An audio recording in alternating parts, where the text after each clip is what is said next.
Hi friends, இன்றைக்கி என்ன வீடியோன்னு பார்த்தீங்கன்னா பிரெட் ஆம்லெட் தான் செய்யணும். வாங்க எப்படி செய்யணும்னு பார்க்கலாமா? கொஞ்சம் புதினா, கொஞ்சம் கொத்தமல்லி, கொஞ்சம் மிளகு, 1 டீஸ்பூன் இஞ்சி பூண்டு பேஸ்ட், தண்ணி,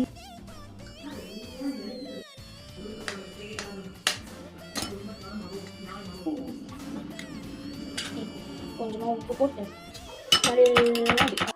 இப்போ அப்படியே எண்ணெய் நல்லா ஊற்றி இப்போ இந்த பேக்கெட் நம்மளுடைய எப்படி பண்ணுவேன் அப்படின்னு இப்படியே கொஞ்சம் இப்படி பண்ணணும். ஓகே,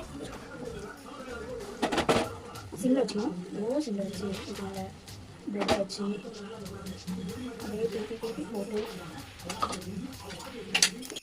சாண்ட்விச்சோட சைடில்